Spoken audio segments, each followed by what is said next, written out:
स्वागत आपका अपने YouTube चैनल पे। दोस्तों, बिहार बिजली विभाग में वैकेंसी जो आई थी उसमें अब सीटों की संख्या बढ़कर 4000 हो गई है।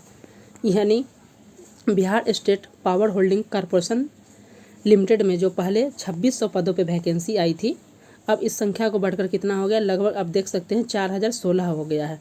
तो इस वीडियो लेक्चर में हम इसके बारे में डिटेल्स में जानेंगे और इसके एग्ज़ाम पैटर्न को भी जानेंगे कि इसकी तैयारी कैसे की जाएगी, और ये भी जानेंगे कि अब जो ये फॉर्म का जो डेट बढ़ गया है, इसका फॉर्म फिलअप का डेट कब से है, कौन कौन से कैंडिडेट भरेंगे और क्या जिन्होंने पहले आवेदन कर रखा था क्या उन्हें फिर से भरना है। इन तमाम मुद्दों पे इसके बारे में जानेंगे। इसके अलावा Bihar SSC second inter level का जो एग्ज़ाम होने वाला है +2 का, उसके बारे में भी हम लोग जानेंगे कि उसके एग्ज़ाम डेट्स कब है, बीपीएससी टीआरई 3 का रिजल्ट कब आएगा, बीपीएससी टीआरई 4, इन सब के बारे में डिटेल्स में जानेंगे। इससे पहले यदि आप हमारे यूट्यूब चैनल पर नए हैं तो चैनल को लाइक, सब्सक्राइब और दोस्तों के साथ शेयर करना ना भूलें। देख सकते हैं ये हिंदुस्तान न्यूज़पेपर में आर्टिकल छपा है जिसमें बताया गया है कि जो बिहार बिजली विभाग में है इसमें भर्ती की संख्या में बढ़ोतरी हो गई है और ये बढ़कर लगभग जो है 2610 से बढ़कर कितना हो गया है, तो देख सकते हैं 4016 हो गया है। बताया जा रहा है कि जो नए कैंडिडेट्स हैं वो इसको फिर से अप्लाई कर सकते हैं और जो पुराने कैंडिडेट्स हैं उनको फिर से अप्लाई करने की आवश्यकता नहीं है। बताया रहा कि जो Bihar state power holding corporation में जो वैकेंसी आई है इसमें 2 तरीके का पोस्ट, एक टेक्निकल पोस्ट है और दूसरा है नॉन टेक्निकल पोस्ट है। जो इंजीनियरिंग कैटेगरी से संबंधित है उनके लिए भी है और कुछ नॉन टेक के भी पोस्ट है। तो जानेंगे कि इसके बारे में कब एग्ज़ाम होने वाले हैं। बताया जा रहा है कि इसका शुरुआती विज्ञापन जो है मार्च में ही आया था, फिर अप्रैल से आवेदन स्टार्ट हो गया था और ये बताया गया था कि जून जुलाई तक ये फॉर्म फिलअप कर लिए गए थे और बताया जा रहा था कि सितंबर से अक्टूबर के मध्य एग्ज़ाम होने वाले थे।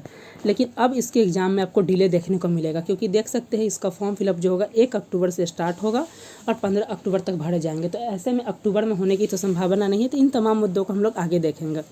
दोस्तों, आप यदि बिहार बिजली विभाग की तैयारी करना चाह रहे हैं तो इसके लिए आप हमारे यूट्यूब चैनल को सब्सक्राइब कर लीजिए, क्योंकि हमारे यूट्यूब चैनल पे देख सकते हैं बिहार बिजली विभाग के लिए जो है जीएस के सभी सब्जेक्ट की तैयारी कराई, जिसमें Indian polity, current affairs, computer science, इन सब की तैयारी कराई जा रही है।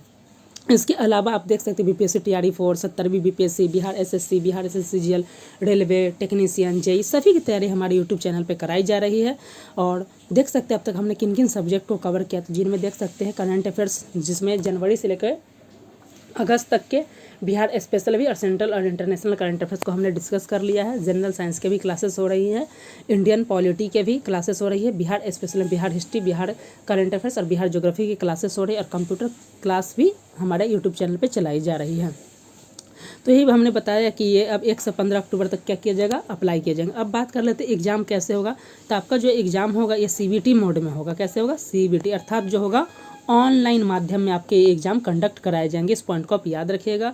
और बताया जा रहा था कि पहले सितंबर से अक्टूबर के मध्य में था, लेकिन अब इसमें क्या है कि 15 अक्टूबर तक तो आपके फॉर्म फिलअप ही किए जाएंगे।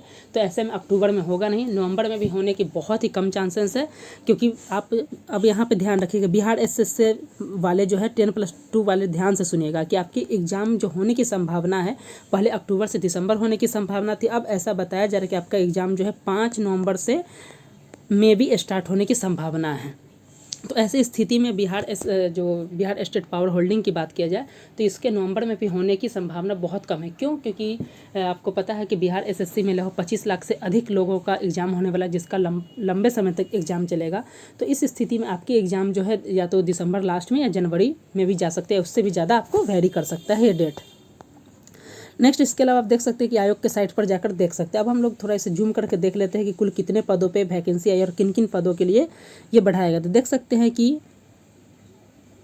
ये AE GTO का जो पोस्ट है इसमें टोटल सीटों की संख्या 86 हो गया है। वहीं JE GTO का जो है इसमें 113 हो गया है। वहीं जो है कॉरस्पॉन्डेंस क्लर्क की संख्या बढ़कर कितना, पहले 150 था वो 806 हो गया है। उसके बाद आप देख सकते हैं जो स्टोर असिस्टेंट 115 हो गया है। उसके अलावा जो देख सकते हैं JEC जो कि कॉमर्स वाले स्टूडेंट के लिए 740 हो गया है। और देख सकते हैं जो टेक्नीशियन ग्रेड 3 का था उसका 2156 हो गया। तो आप यहाँ पे देख लीजिए, डेट भी बताया गया है कि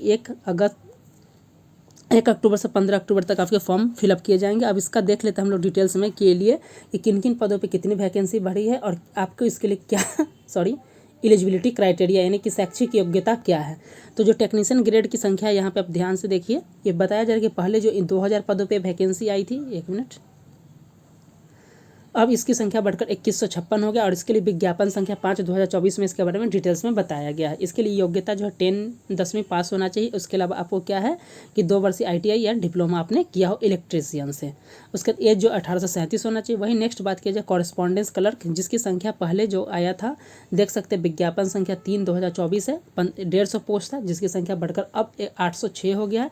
और इसकी योग्यता है किसी भी सब्जेक्ट से आपने ग्रेजुएशन किया हो और आयु सीमा है 21 से 37 वर्ष। वहीं जूनियर अकाउंट्स की बात किया जाए, ये विज्ञापन संख्या 4/2024 है, जिसकी योग्यता है आपने कॉमर्स में ग्रेजुएशन किया हो और इसके लिए भी एज है आपका 18 से 37। वहीं स्टोर असिस्टेंट की बात किया जाए, ये विज्ञापन संख्या आप देख सकते 3/2024 है, इसका भी किसी भी सब्जेक्ट में आपने ग्रेजुएशन किया हो और इसकी सीट पहले 80 था, ये बढ़कर 115 हो गया है।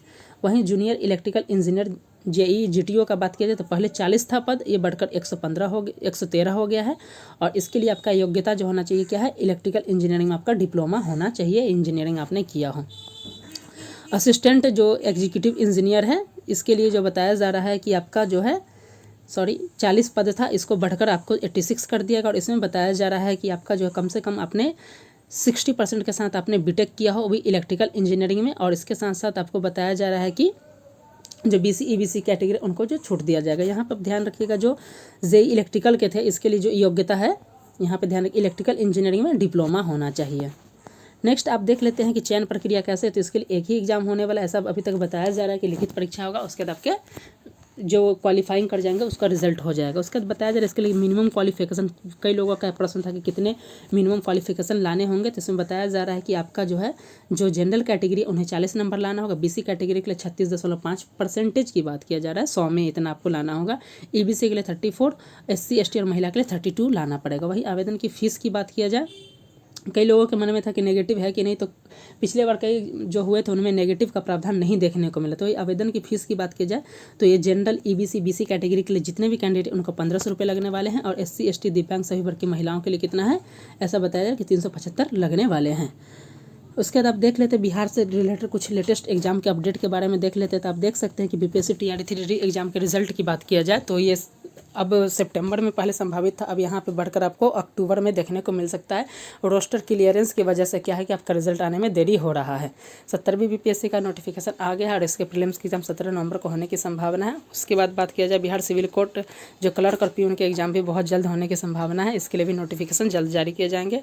और इंटर लेवल एग्जाम के बारे में हमने डिस्कस कर लिया। बिहार SSC CGL के लिए भी बताया जा रहा है कि इसका भी नोटिफिकेशन बहुत जल्द आएगा। बिहार दरोगा इन सब एग्जाम के लिए भी नोटिफिकेशन बहुत जल्द आने